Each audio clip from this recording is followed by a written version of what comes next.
Everyone and welcome back to Pathshala. जैसा कि आप लोग टाइटल में देख ही चुके हैं, आज का जो टॉपिक है वो बहुत ही अलग और इंटरेस्टिंग होने वाला है। आई नो ये टॉपिक बहुत ज़्यादा न्यू तो नहीं है, बट लोग इसको इम्प्रूव नहीं कर पा रहे हैं। लोग इसको फॉलो कैसे करें, इस बारे में मैं कुछ बताना चाहूँगी। तो सबसे पहले बात कर लेते हैं कि ये जो डिप्रेशन है इसका मतलब क्या होता है। कई लोग इसे सिर्फ बीमारी समझ लेते हैं, कई लोग सिर्फ मन का खेल समझ लेते हैं एंड वगैरह वगैरह, लेकिन ये वो पूरा कॉन्सेप्ट नहीं है।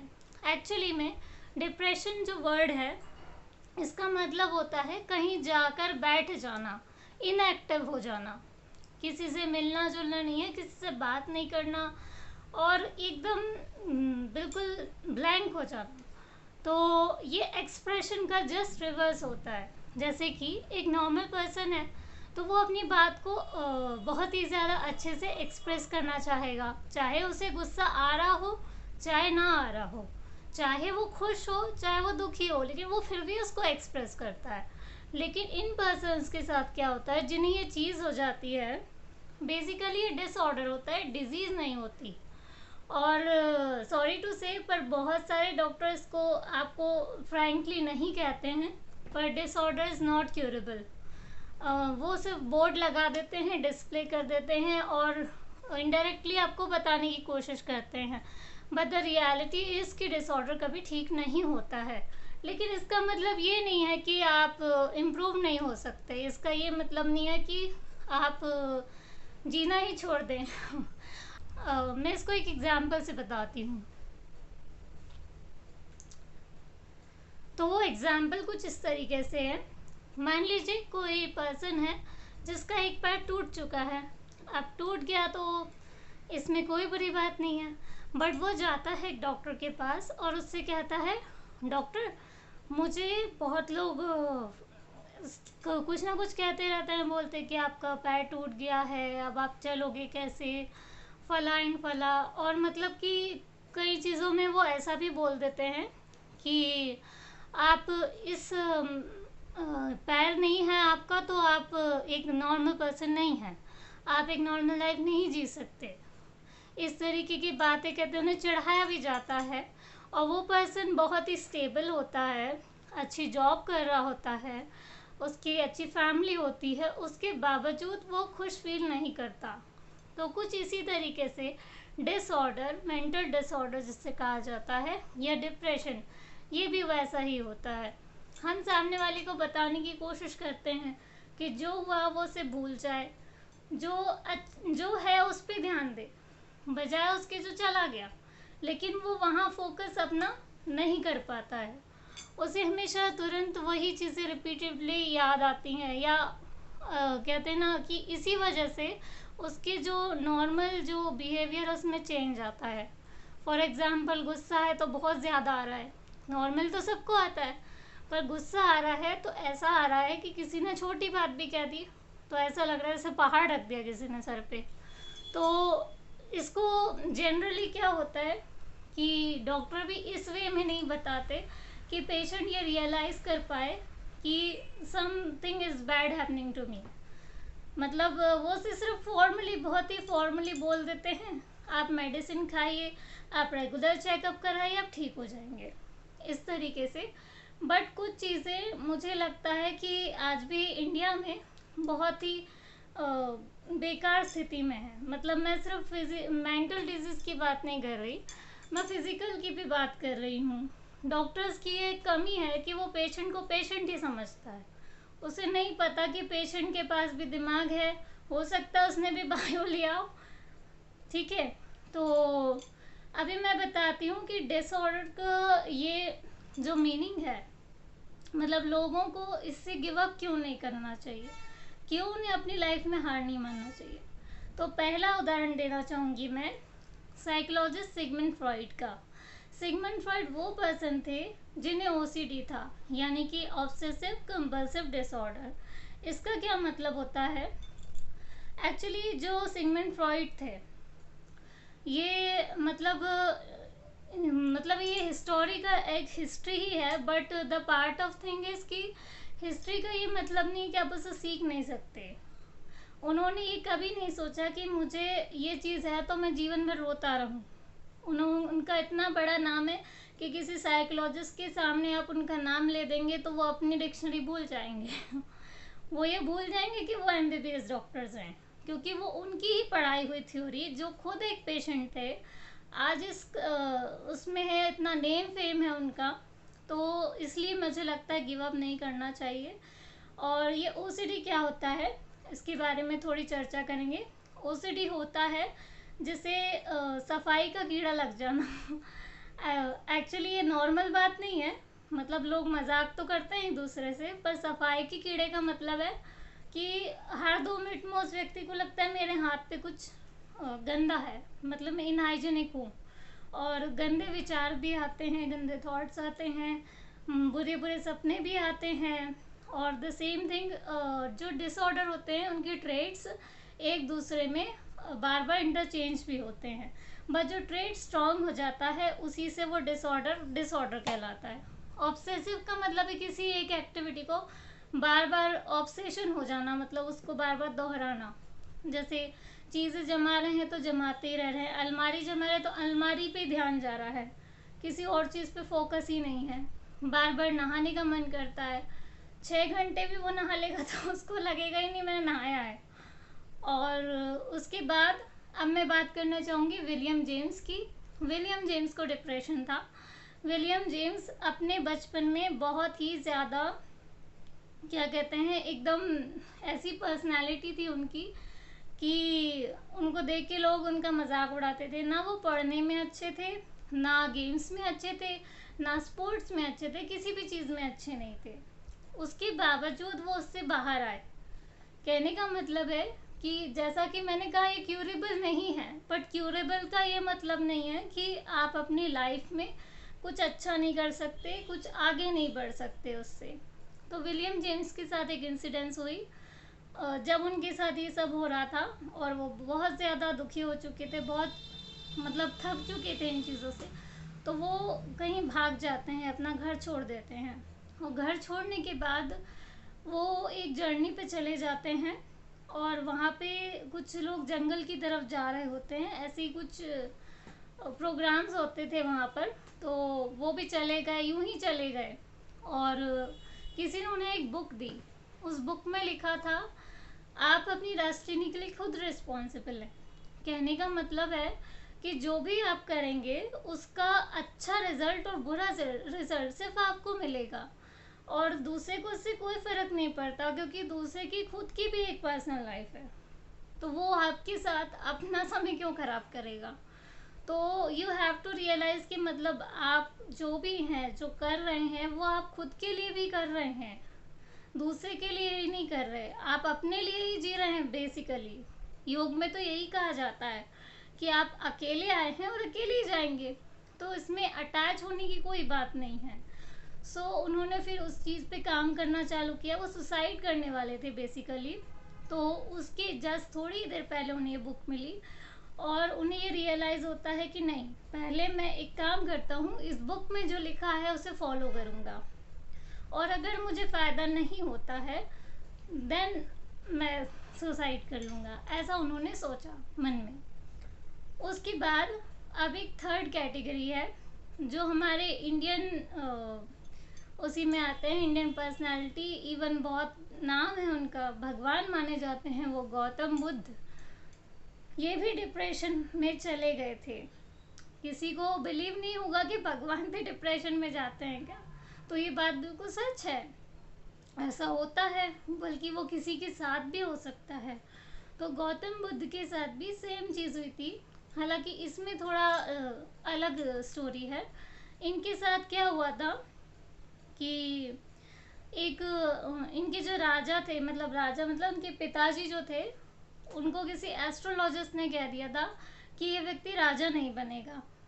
हालांकि बहुत लोग कहते हैं कि पंडित तो ऐसी बात कर देते हैं, कुछ भी बोल देते हैं, बट उनका प्रेडिक्शन सही होता है।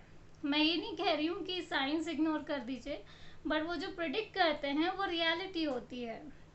हाँ, बशर्ते वो आप पे निर्भर करती है कि आप उसको आगे कंटिन्यू करना चाहेंगे या नहीं।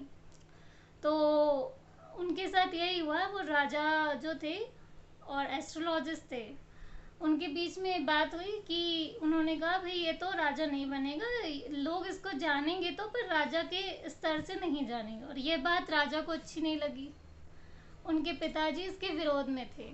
तो उन्होंने क्या किया, अब उन्हें पता था कि जो लोग सन्यासी बन जाते हैं, क्योंकि एस्ट्रोलॉजिस्ट ने उन्हें बता दिया था, वो लोग की हमेशा हेल्प करते हैं, अच्छे काम करने में यकीन रखते हैं। तो उन्होंने कुछ ऐसा किया कि मेरे बेटे को ये कभी ना पता चले कि जीवन में दुख क्या होता है। और वो उन्हें हमेशा अच्छी चीज़ें ही दिखाते रहते थे।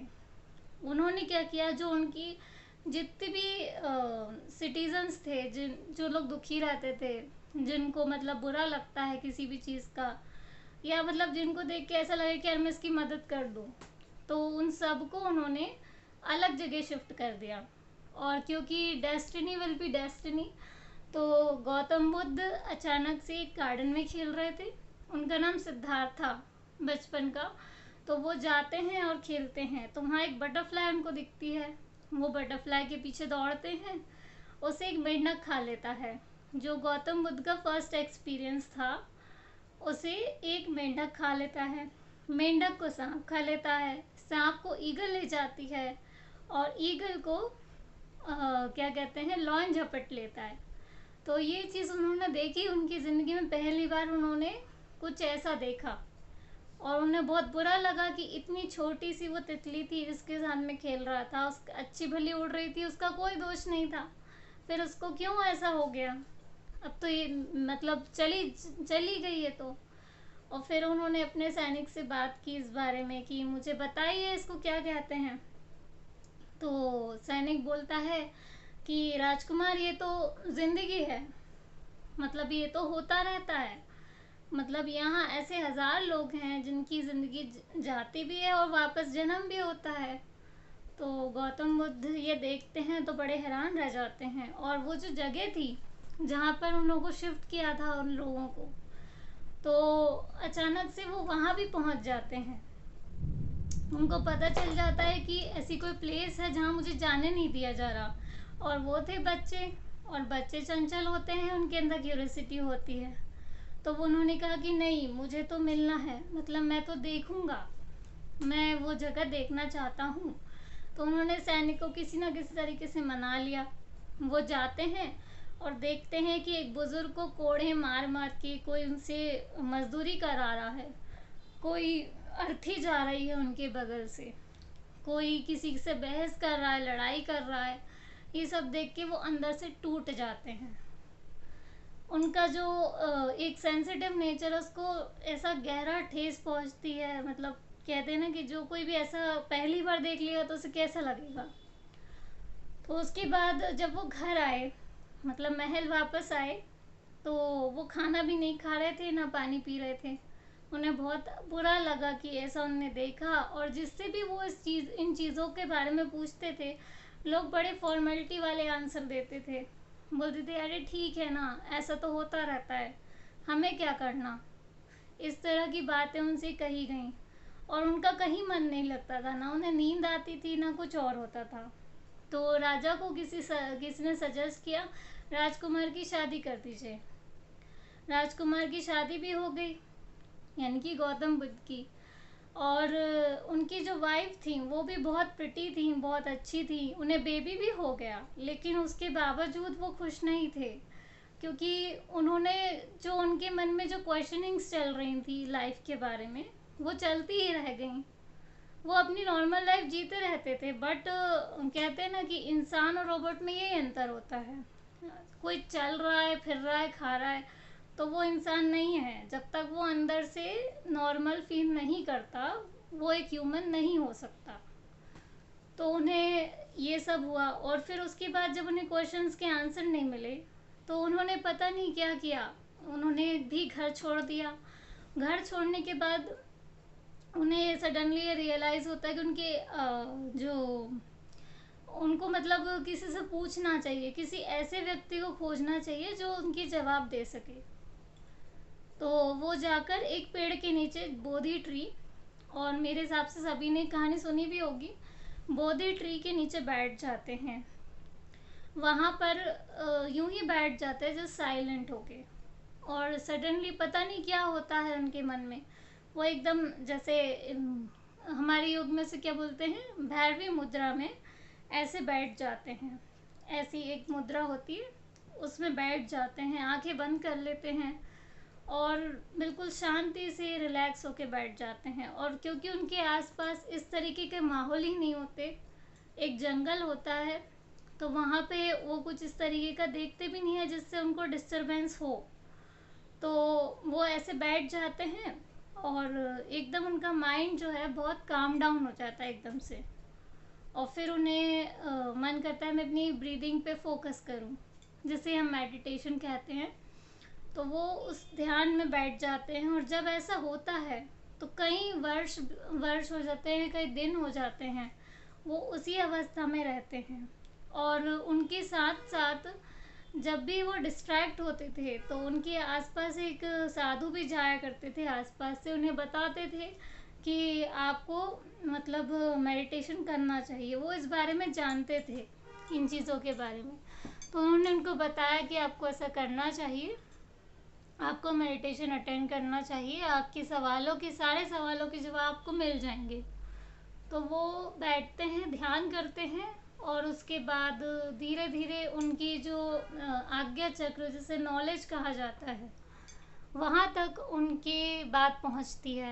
उनको धीरे धीरे समझ में आता है चीज़ें, और उसके बाद फिर वो वापस अपनी जर्नी चालू करते हैं। यानी कि घर तो वापस नहीं जाते क्योंकि उन्होंने संन्यास ले लिया था, तो वो वापस नहीं जाते, लेकिन जो दूसरे लोग हैं उनसे मिलते जुड़ते रहते हैं, बातें करते हैं, उनको बताते भी हैं कि उनकी तकलीफ़ दूर करते हैं, उनको बताते हैं कि मेडिटेशन के क्या फ़ायदे हैं, आपका जो रियल लाइफ है वो क्या है। तो लोग जानना शुरू करते हैं, उन्हें भगवान बुद्ध के नाम से लोग जानने लगते हैं। तो ये 3 पर्सनालिटी मैंने आपसे इसलिए डिस्कस की। जो लोग गिव अप कर देते हैं, ऐसे बहुत लोग हैं जो मतलब ना चाहते हुए भी हम मतलब हमारी आँखों के सामने नहीं है, और मतलब जबकि होना ये चाहिए था कि उनके लिए भी ये अच्छी बात है, मतलब कि उन्हें ये चीज़ अगर पता होती तो वो आज ऐसा नहीं करते। ऐसे बहुत लोग हैं जिन्हें योगा का नॉलेज नहीं है, ऐसे बहुत लोग हैं जिन्हें ये नहीं पता कि उसका मतलब क्या होता है, डिप्रेशन बोलते किसको है। यूजुअली क्या होता था, और ऐसा होने की भी कई कारण हैं। भारत में जो मन है उसको बहुत क्या होता था कि जो भारतीय लोग हैं इनके जो इमोशनल लाइफ है ये औरों से बहुत ज़्यादा अच्छी है। आज भी लोगों की लाइफ अमेरिका से अच्छी है, सभी लोगों से अच्छी है। क्यों? क्योंकि वो सहनशील है, उनको पता है आपस में लड़ना भी है लेकिन प्यार से भी रहना है। ये वजह है कि आज हमारा इंडिया हेल्दी है, और इसी कारण से लोग उस चीज़ को हल्के में भी ले लेते हैं। वो कहते हैं अरे तो कुछ होता ही नहीं है, हमें तो नहीं होता, हमने नहीं फील किया। और इसी के साथ साथ मैं कुछ सजेशन देना चाहूँगी उन्हें जिनके लिए वीडियो मैंने बनाया है स्पेशली। सबसे पहली बात, कभी भी अपने आप को वीक मत समझिए, और ना दूसरे के सामने ऐसा प्रेजेंट करिए कि आप वीक हैं। क्योंकि जब आप प्रेजेंट करेंगे तो आपको तो नहीं लगता, लेकिन आपको लगने लगेगा मैं वीक हूँ। आप अपनी गलतियाँ दूसरे को बता देते हैं ये सोच के कि वो आप पे मेहरबानी करेगा, आपकी सेहत का ध्यान रखेगा, और आपको एक डॉक्टर की तरह समझाएगा कि नहीं बेटा हो जाता है, कोई बात नहीं। तो उल्टा वो आपको डांट देता है। तो ऐसा ना हो, इसलिए मैं चाहती हूँ कि जिनको ये प्रॉब्लम है वो अपने लिए एक जर्नल रख सकते हैं, एक डायरी रख सकते हैं, जिसमें वो अपनी बात को लिख दें। हाँ, ऐसे नहीं लिखना है कि किसी की बुराई कर रहे हैं, क्योंकि लोग डायरी का मतलब भी क्या समझते हैं कि जिससे मैं गॉसिप कर सकता हूँ। गॉसिप एक अलग चीज़ होती है, हमें गॉसिप नहीं करना है, हमें अपने अंदर इम्प्रूवमेंट लाना है, इसलिए हम डायरी रख रहे हैं। डायरी का ये मतलब नहीं है कि मैंने कहीं दबा दिया ये छुपाने के लिए कि मैं आपके बारे में गलत क्या सोच रहा हूँ। हालांकि सोच रहे हैं आप, लेकिन आप यदि दूसरे को फ्रैंकली बोल देंगे वो आपको फिर अच्छा नहीं लगेगा। और जब आप उस पे काम करना चाहेंगे तब भी नहीं कर पाएंगे। तो बहुत ही काम डाउन, एकदम आराम से, जैसे मान लीजिए आप किसी अच्छे समझदार व्यक्ति के पास बैठे हैं और किसी समझदार व्यक्ति से कभी भी आप कंप्लेनिंग नहीं कर सकते, क्योंकि आप उस पर ट्रस्ट करते हो। आपको तो सल्यूशन चाहिए ना, आपको ये थोड़ी चाहिए कि मैं सही हूँ, मतलब मैं सही हूँ चिल्लाने से कुछ नहीं होगा, क्योंकि सही दोनों पक्ष हैं। ये हमें लगता है कि हम सही हैं, बट पक्ष दोनों सही होते हैं। वो भी सही होता है जब से कह रहा है, और आप पे जो बीत रही है वो भी आप समझ सकते हो। हाँ, कोई किसी के अंदर नहीं घुस सकता, ये एक प्रॉब्लम है।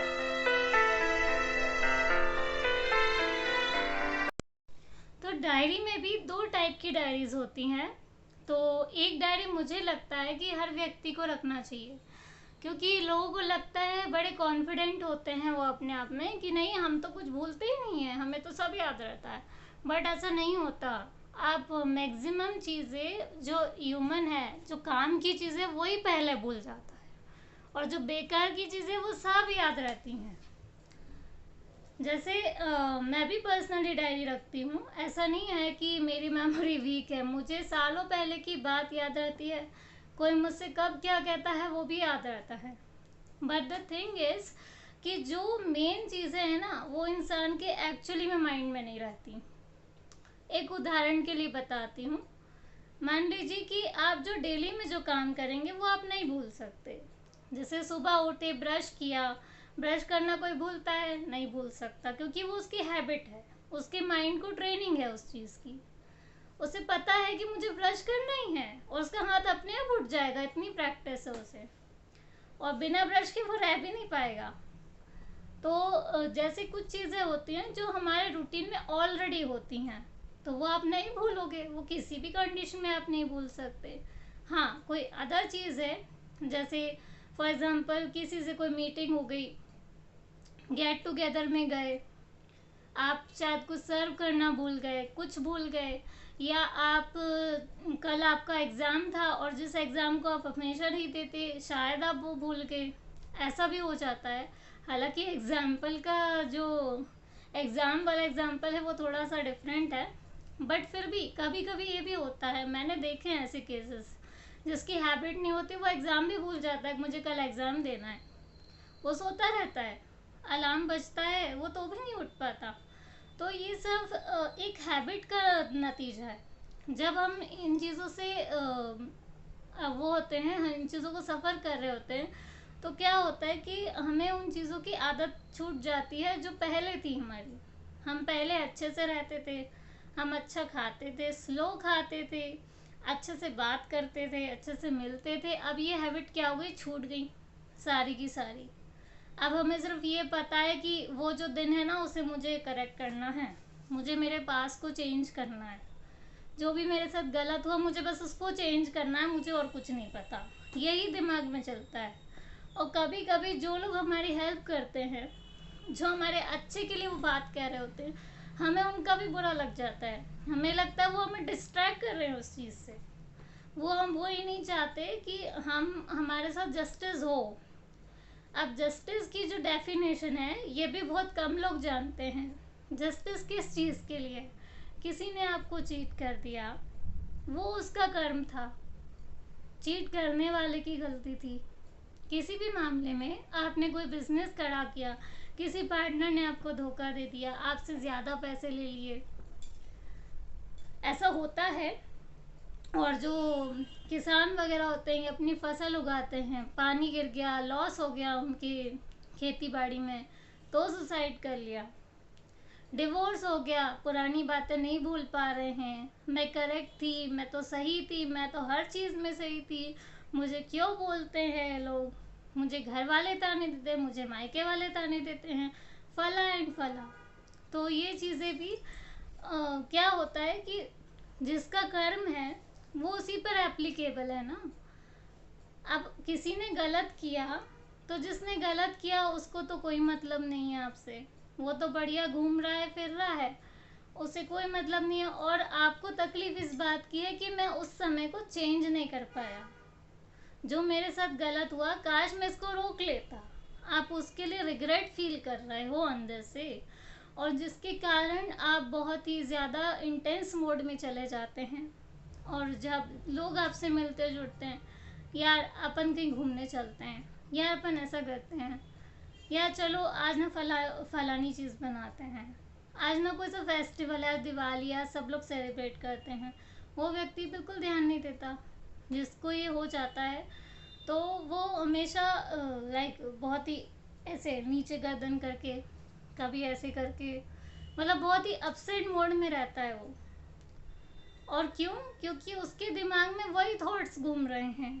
और दूसरी चीज़ ये होती है, समटाइम्स वो जो पर्सन है इम्प्रूव करने की कोशिश भी कर रहा है, वो उससे बाहर आना चाहता है, पर थोड़ी सी डांट सुन लेता तो उसको लगता है कि किसी को मेरा वर्क नहीं दिख रहा, किसी को मेहनत ही नहीं दिख रही मेरी। मैं इतना कुछ कर रहा हूँ, मैं अपने लिए ही कर रहा हूँ, और मैं इतना कुछ कर रहा हूँ लेकिन किसी को नहीं दिखता।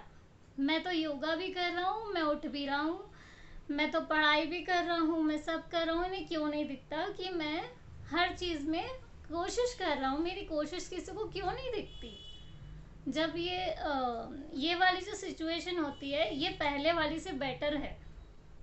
जो मैंने बताया कि जो पहली सिचुएशन थी उसमें बंदा सिर्फ सोच रहा था, वो कुछ नहीं कर रहा था, वो किसी के साथ सेलिब्रेट नहीं करता, किसी से बात नहीं करता था। अब जब वो कर रहा है तो अब वो थोड़ा सा पेशेंस चाहिए उसको। वो पेशेंस जब लूज कर देता है तो वो वापस हड़बड़ा जाता है, उसे बुरा लगने लगता है कि यार मैंने इतनी मेहनत की, इतना सब कुछ किया, फिर भी मुझे फ़ायदा नहीं हो रहा, मैं ठीक ही नहीं हो रहा। उसको लगता है कोई बीमारी हो गई जो ठीक नहीं हो सकती।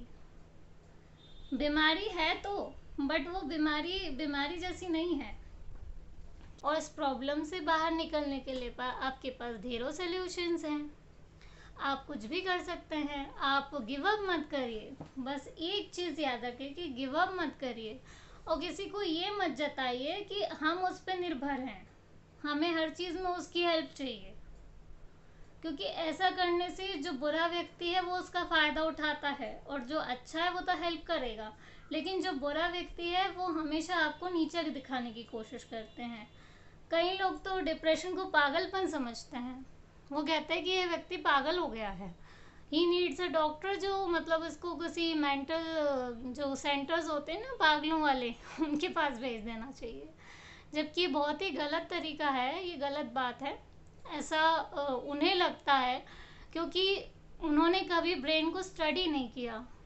एक एमबीबीएस डॉक्टर भी पागल नहीं है कि वो उसको वहाँ बैठा के उससे अपॉइंटमेंट ले रहा है रेगुलरली, उसे प्रिस्क्रिप्शन लिख रहा है, उसमें भी वो उसका डोज कम भी कर रहा है। तो आप एक नॉर्मल ह्यूमन बीइंग होके जिसके पास कोई डिग्री नहीं है, हाउ कुड यू से कि ये बंदा पागल हो गया है। और एक एक्सपेरिमेंट से मैं आपको ये चीज़ क्लियर करती हूँ।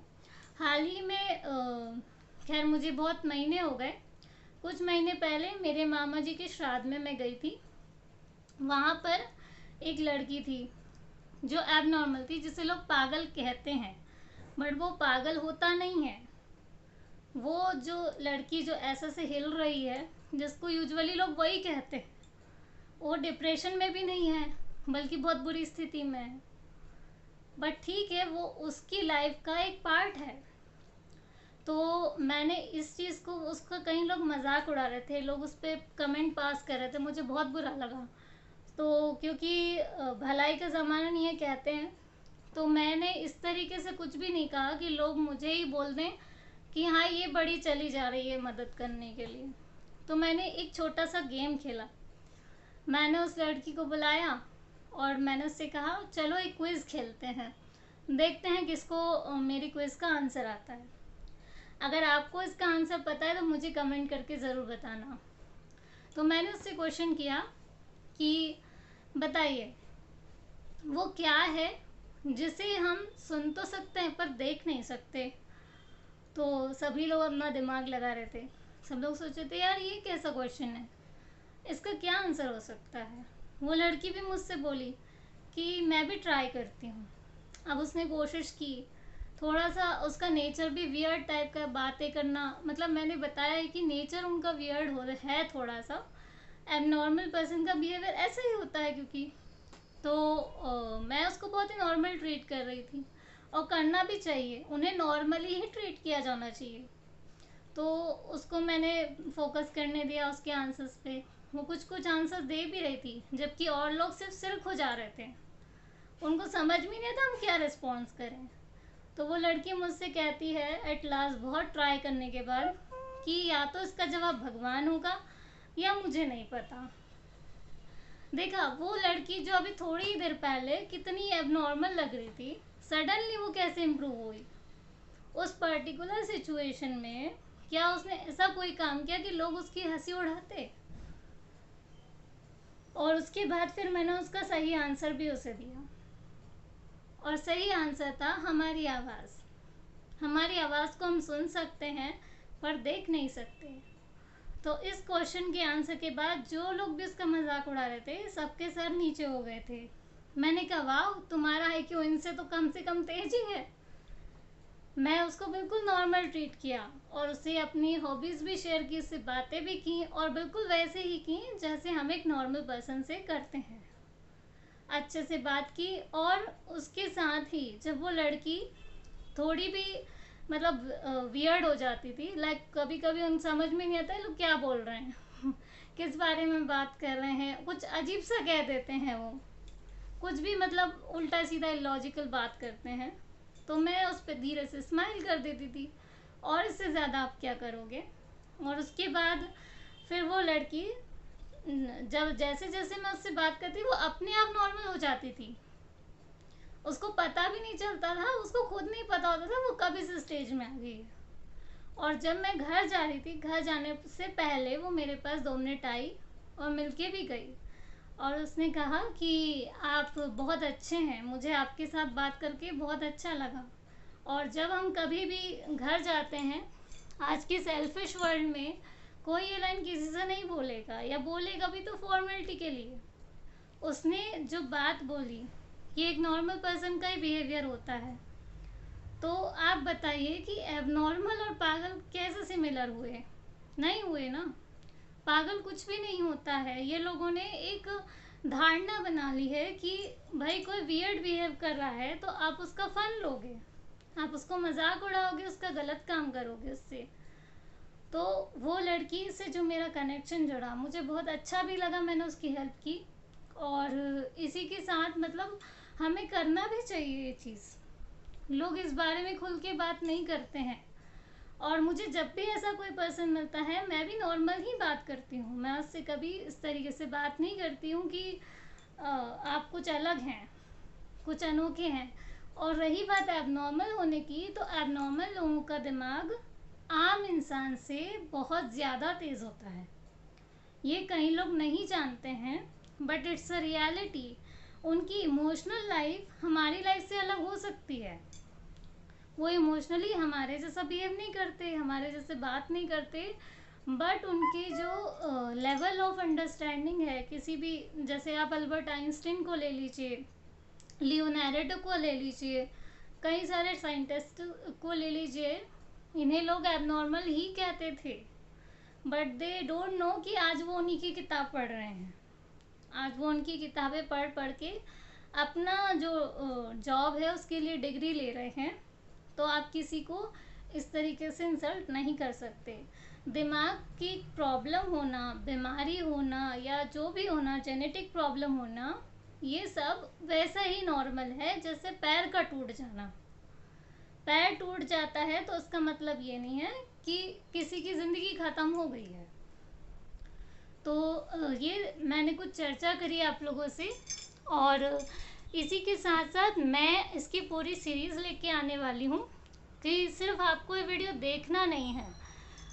अभी एक चीज़ और है कि लोग वीडियो देखते तो हैं पर फॉलो नहीं करते। और फॉलो क्यों नहीं करते? क्योंकि वो एकदम से एनर्जेटिक हो जाते हैं, उन्हें लगता है अब मेरा काम हो गया, मुझे यही चाहिए था। तो उसको बाकायदा कैसे फॉलो किया जाता है ये मैं आपको बताऊंगी। तो कैसा लगा मेरा वीडियो मुझे कमेंट करके ज़रूर बताइए। Thanks for watching, bye.